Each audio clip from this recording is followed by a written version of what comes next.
Okay, thanks, Chris. And yeah, inclusive leadership, or as the song said, what about me? Um, what I'm going to cover today is obviously based on the use of whole brain thinking, the whole brain model, and the concepts of thinking agility and diversity of thought, but probably more, say, around the issue of inclusiveness. Um, Again, if you want to know anything more about either, there'll be plenty of opportunity during and afterwards. A couple of things before we really get going. Excuse my winter cold. I will be sniffling and snuffling a bit, but at least in a webinar, I shouldn't be spreading it to everybody. So that's good news. Um, like we started with a song, we're going to be trying a few new things in this webinar, and hopefully it'll all hold together. But again, if we have a slight glitch, I'm hoping you'll bear with us. One of the, I guess, the new things we started, as Chris said, was to try and make this an inclusive webinar with the use of Twitter beforehand. And we got a really good result in terms of the Twitter poll that we sent out, asking you, did you think your organization was very inclusive, somewhat inclusive, or not at all? And the very inclusive came in at 56%. The somewhat inclusive came in at 38%, and there were 6% who said not at all. So I guess one of the objectives of today is obviously to try and improve those percentages. All right, we'll be going for 30 to 40 minutes, so I guess do your seatbelts up and let's go. One of the things I also asked you about in Twitter was the use of metaphors, because as we know, they're incredibly powerful in terms of our understanding of any topic, inclusiveness and inclusive leadership just being one of them. My, I guess, metaphor at the moment is the jigsaw puzzle. That it's all about how we can fit together, that the end result is bigger than any one bit. But we all have, a special place to go, and it's a question of finding that. So what I'd love you to do is to, I guess, share your favorite metaphor for the whole issue of diversity and inclusiveness. And again, as Chris says, either through Twitter, if you've got your phone handy, or in the chat box. I'm going to say, just love to see what other people think, and again in the chat box you should be able to see what different people are writing down. So we'll see how we go. Just while you're, I guess, doing that,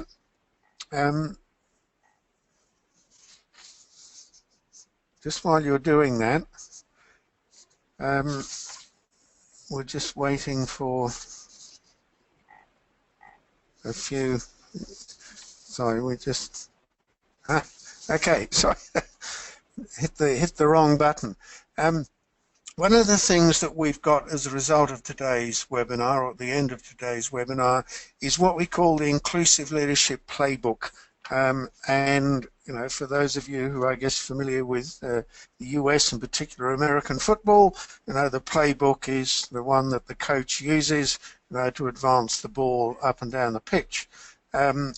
You'll be able to download the playbook at the end of the webinar, and obviously it has a whole series of plays and strategies that you can use in terms of inclusive leadership. And everything I'm talking about today will be in that playbook. Okay, why the interest? We've run two webinars recently. We ran one a few months ago specifically on diversity, and now this one on inclusion, and both of them have broken box office records. So I'm really interested to know why. So again, if you could share the reason why you're so interested in the issue of inclusiveness would be really good, so we can see that. So again, if you could type into Twitter or the chat box, particularly as looking down the list of names, everybody who's listening in today, obviously a lot of names I recognize, so welcome to you. Some that I don't, but also I guess a welcome to you, because yeah, we've got interest from Australia, New Zealand, Singapore, a couple of people from Bangkok, India, Hong Kong, Philippines, Germany. Somebody popped up from Miami, so there is a lot of interest in this, in this topic. So, as I say, why the interest? And just while you're thinking about that, just let me show you this again, short little video. There's no one else in the world exactly like you. Everything from the books you read, the movies you watch, the places you visit, the people you meet, the work that you do. Basically, everything that you experience in life influences and determines the kind of thoughts and ideas that you produce. And although your ideas may be good, who knows how great they become once they've had a chance to mingle and develop with good ideas from other people. And that's the magic called diversity of thought. There's always more than one way to think about and accomplish something. Groups that encourage diversity of thought often achieve amazing, innovative breakthroughs. On the other end of the spectrum, you have groups that just follow the status quo and thrive on what's called groupthink. That's like when someone says, I think Justin Bieber will be the perfect guy to play the next James Bond. And everyone else agrees. Right. So, to avoid that kind of craziness where you work, here's what you need to do. Practice courage by bringing your ideas to the table. Listen and try to understand different points of view. Focus on the problem solving and not the personalities. Celebrate your uniqueness and that of everyone else you work with. Okay. So as you can see, it was a rainy weekend, so I've been searching for some of these videos, and there's some great little snippets around, on diversity and so forth. Okay, diversity. Again, I've been reading, and Deloitte is writing a lot about diversity and diversity of thought, and it's really interesting that they say that there are three major challenges in terms of diversity that most organizations face. One is diversity of markets, the second is diversity of ideas, and third is diversity of talent. Now, by diversity of markets, what we mean there, and when I think of Herrmann International, every day there's an opportunity in a new market. We have many different markets within our traditional market, if you like, Australia or New Zealand, but right the way across countries, from Thailand to Malaysia and so forth, every market is different. So it's a real challenge in terms of diversity of markets. Diversity of ideas, every day it rains ideas, both from people inside Herrmann and externally, and we have to be able to respond and sort through those. And then obviously there's the whole issue of diversity of talent. And one of the things we're finding is not only is it the issue of internal talent, but some of our customers are amazingly talented in terms of what they want to do with our product. So it's a real, say, business challenge.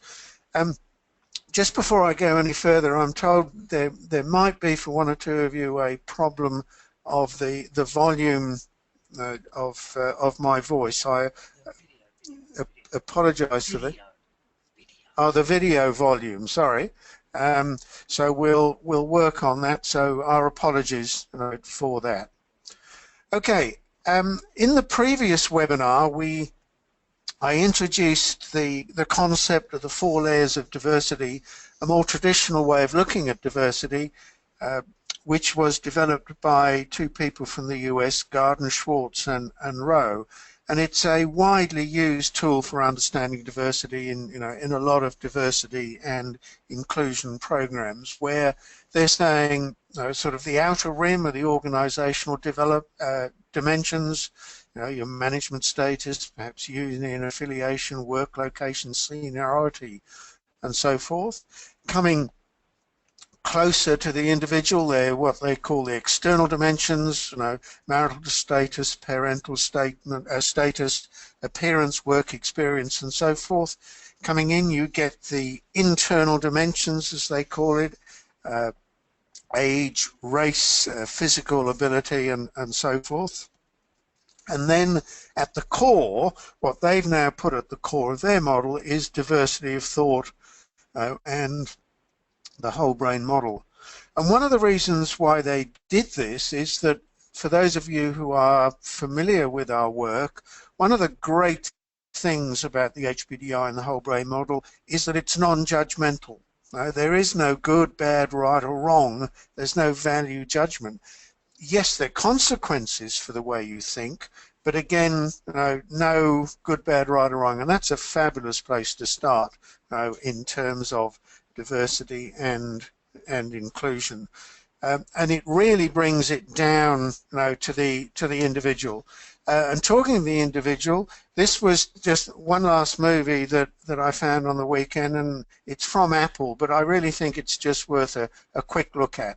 And hopefully you'll be able to hear this one. From the very beginning, we have been a collective of individuals. Different kinds of people from different kinds of places. An intersection of technology and our lives. Diverse backgrounds all working together. One powerful thing we share is the belief that we can make a difference in this world through our products and through our values, through who we are. For this reason, we put inclusion and diversity at our very center. We honor individuality, human dignity, and equality. We want people to be themselves and contribute through their own individual experiences. Because this environment inspires creativity and innovation. It empowers us all to do the best work our lives together.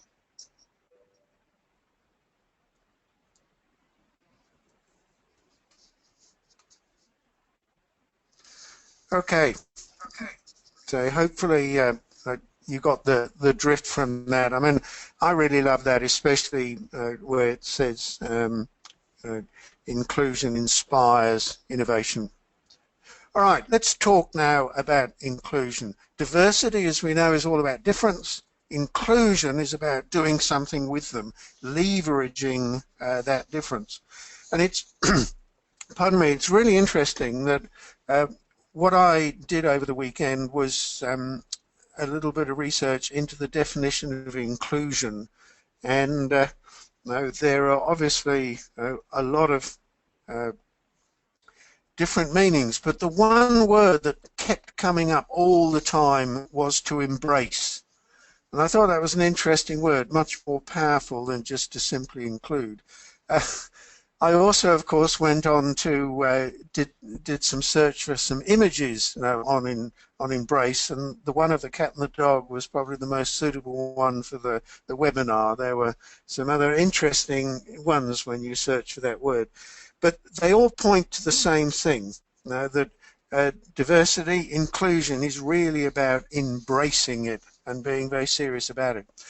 And that's backed up by this that I found in a research paper from Deloitte's, the 6 signature traits of an inclusive leader. And I thought this was really interesting, where the first one is commitment. You have to be totally committed to it. It has to be in line with your values. There has to be a solid business case for it. And you really need to be able to access that collective excellence. You need courage. Because you are bucking the trend. I mean, you only unfortunately have to listen to some of the world leaders at the moment to know that there are a few people in this world who are not very inclusive. Cognizance. You need to act out of self-awareness, a high level of self-awareness. Curiosity, and of course that's where a whole brain perspective will really help. You need to be culturally intelligent. You need that cultural mental map, and you need a high level of collaboration, and that needs to be a priority.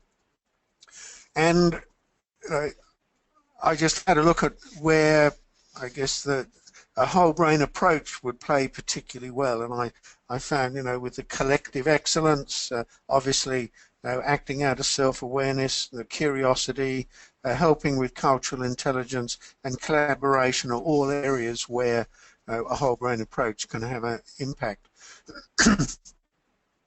Okay, we know, I guess, the benefits of inclusive leadership, but here they are summarised by the Diversity Council of Australia. Profit and performance, innovation, engagement and opportunity, well-being, productive conflict, legal risk, and the cost of talent. So again, what I'd love you to do is to share any additional benefits of inclusive leadership that that you're aware of, that you think is important. And just while you're doing that, the this comes from the evidence-based model of inclusive leadership, which clearly shows that it's in teamwork where you will get the impact. We know this from the research we've done, and this particular study I know some of you are aware of, from the US Forestry Department, where whole brain teams were 66% more efficient than homogeneous teams in getting the work done. Okay, let's do a poll now, and the question here is inclusive leadership. Where do you see your organisation? And as you'll see, I'd like you to pick one of these. So select one of the following. Do you think that inclusive leadership is kind of at a basic level? It's on the agenda, but there are not many plans in place? Or are you a little bit more aware? It's acknowledged as a benefit and there's some local efforts. Is it really understood? Strategies in place at the leadership level? Integrated commitment and active day-to-day application? And I guess the last, sustainable, a really long-term enhanced competitive advantage. So pick one of those and we'll see what we get. Okay, we're doing well. We've got 60, 70% coming in. That's excellent. A few people still thinking about it. And 70%. Good question. We've got a question. Yeah, how actually do you measure this objectively?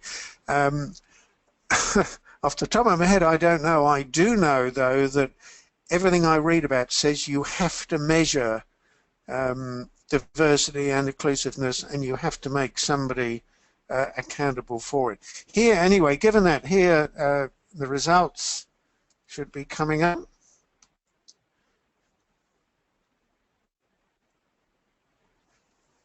So what have we got? We got 16% at the basic level, 47%, here we go, 47% organisations aware, acknowledged as a benefit, but perhaps some local efforts, 18% strategies in place, 14% integrated, and only 5% seeing it as enhancing competitive advantage. Yeah, and obviously what we're about today is to move everybody from basic to aware to understood, and the question is, how do you do that?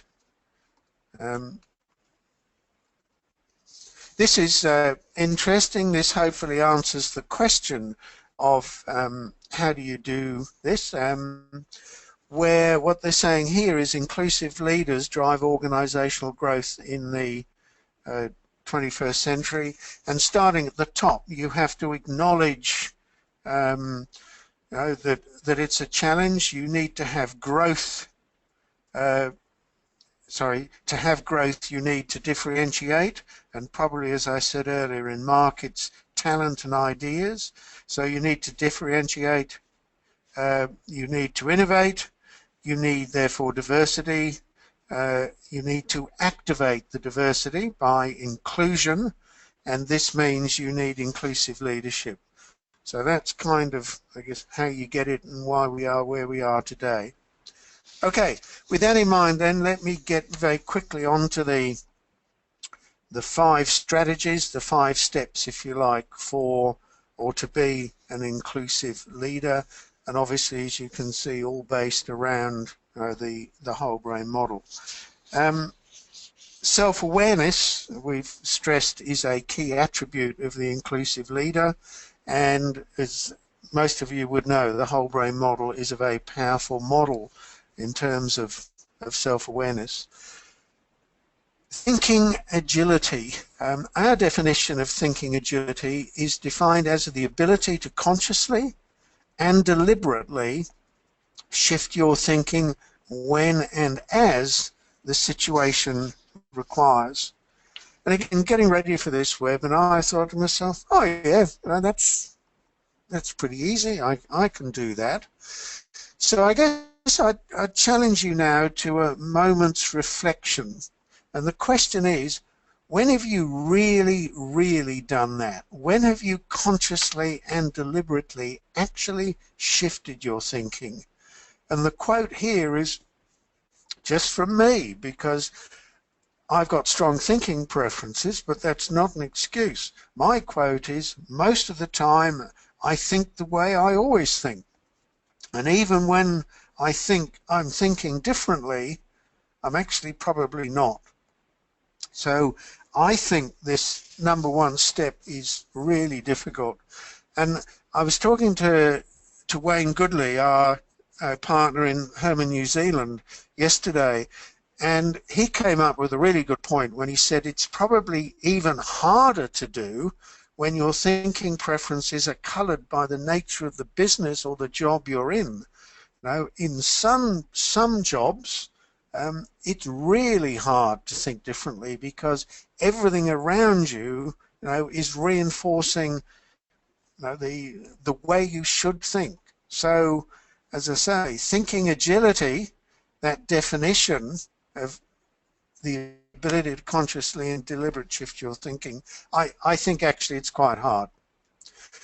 Okay, now, if you look, I think, on your control panel, you should find that there's a little icon where it says you can download this as a handout. This is what we're calling the whole brain leadership competence for future leaders. It comes from a literary review that Anne Herrmann did in the US very recently about, if we say you've got to flex, you've got to deliberately shift, then what does that mean to shift to? So you'll see that there are a whole lot of, I guess, competencies, skills in each of the 4 quadrants. So this is mental hopscotch. And in the middle, of course, is the word agile, that if you are able to access all of these, then perhaps you are an agile thinker. And hopefully, again, you should be able to download this right now as a handout. And if you can, and if you could print it out, then do grab a pen or pencil now, or do it afterwards, and do that moment of reflection and think about a situation, and look at each of the 4 quadrants and say, yes, I know I should do it, but do I actually do it? So something to think about. Okay, so inclusive leadership, you need to be an agile thinker. The second issue, you need to empower high-performing teams. And again, lots of examples of this.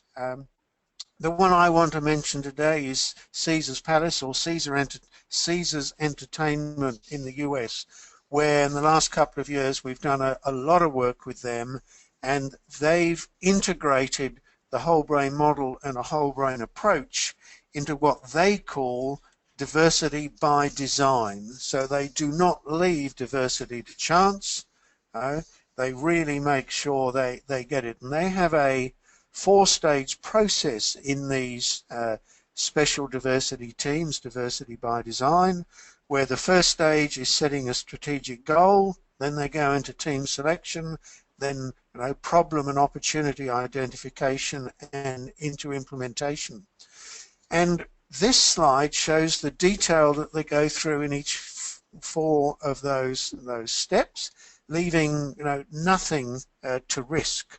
So the strategic goal, these are teams that really align themselves with the business goals, and they're looking for breakthrough or incremental outcomes. And it's all about leveraging cognitive diversity. Once they've done that, then team selection. And look how thorough they are, the HBDI being only just one part of this, where down the bottom they really do leverage diversity and inclusion. Once they got the team together, obviously it's all about measurement. What are the business challenges, selecting, evaluating, establishing metrics and so forth. So when they come to roll the projects out, a very, very high level of accountability. It is a case study, and we can certainly give you some more information on that. Again, our own study done with the US Forestry Service clearly showed the amazing impact that you can get by empowering high performing teams.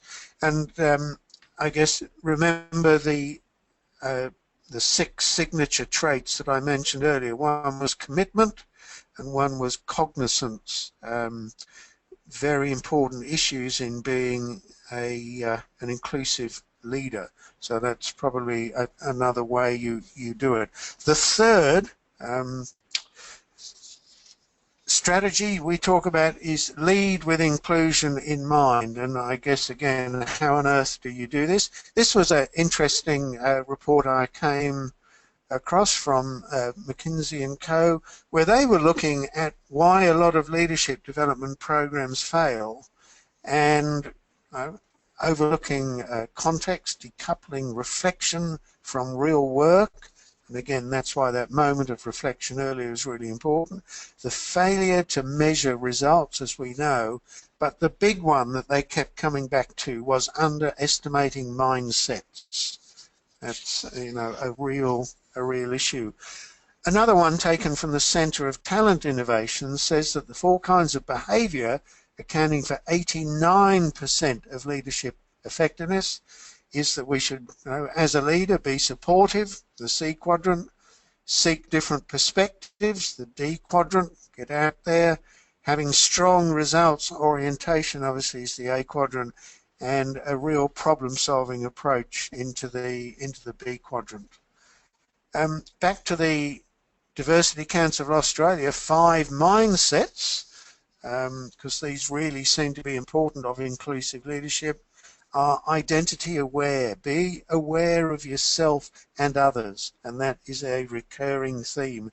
Be relational, be open and curious, be flexible and agile. That word agile again, and obviously be growth focused.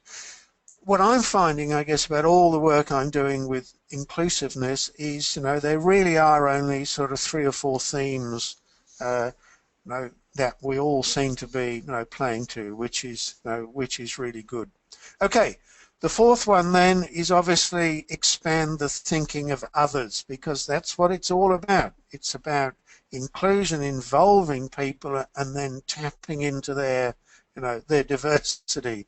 And of course, the cartoons always say, well, think different, but not too different. Interesting enough, again, from the Centre for Talent Innovation, what we find, or what they found, was whose leaders demonstrate inclusive behaviours really do report some interesting things. 74% of their ideas are heard, 87% are welcome and included in the team, and 87% are free to express their views and opinions. We have one example, which I know a lot of you are familiar with, and it was the work we did with Microsoft on the Connect work, where it really was a great example of the benefits of inclusion, of expanding the thinking of others. In this case, it was the entire design team, and as Shannon ended up saying, that based on the research, we know that innovative design requires a whole brain process and a whole brain team.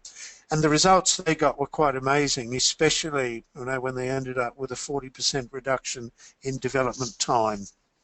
So, pretty good. Okay, finally, the last step in developing inclusive leadership is to develop talent. And it's not only a question of developing talent, but it's the talent that'll give you that sustainable competitive advantage. All the way back to the poll we did. We want to get down to number 5, where we're simply not. But if you want to do that as an organization, then it's through developing talent. And it's interesting what the Centre for Talent Innovation found as well, where they found, again, diversity is very much a two-dimensional. And they say it's inherent, but it's acquired. So employees whose leaders demonstrate inclusive behaviours report that 70% of them say more likely to see their organisation capture a new market, so some real benefits, and 45% say more likely to see their organisation improve market share. All right, we're pretty close to our time, so let me try and pull this together for you, because to me it's a really exciting journey. Diversity is about difference. Inclusion is about leveraging that difference, really getting the benefit of it. The one word for me that kept coming across is not only do it, but embrace it. You really have to embrace this full on. The benefits are clear. So if you're talking to anybody in any organization, there is no doubt that the benefits are huge. Here are the 5 steps, and it starts with you being that agile thinker, which is where the model comes in.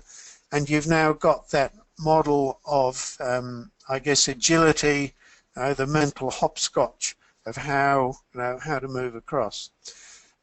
One last thing. Yesterday I picked up a Harvard Business Review journal, and I thought I'd add it in. It was a 2013 journal around diversity, and it said for me these 3 things: measure diversity and inclusion any way you can. Objectively, intuitively, it doesn't matter, but it's there to measure. Hold people accountable. Don't just I guess talk about it. Hold specific people accountable. And interesting enough, they said support flexible work arrangements, which was really exciting, because last week we were involved with company Gemini 3 with the Vivid Ideas Festival and Boss Ernst & Young and the Financial Review in a sort of half-day seminar we did on the end of 9 to 5. And if ever there was a topic that required that flexible work arrangements, it really is the end of 9 to 5. And I remember one of the speakers, I think it was the lady from Ernst & Young, asked the audience, 200 people, to put their hands up if they worked 9 to 5. And I think there was one person in the room who put their hands up. So really, really interesting in terms of the need for flexible work practice. Don't forget, everything we've talked about is in the Inclusive Leadership Playbook. We'll be sending out an email sometime today or tomorrow, very quickly anyway, and it'll have the link in terms of so you can download this. So let me wrap up by saying thanks for listening. I do have one last video. I'm going to play it anyway, even if you can't hear it. So good luck, and we'll talk soon.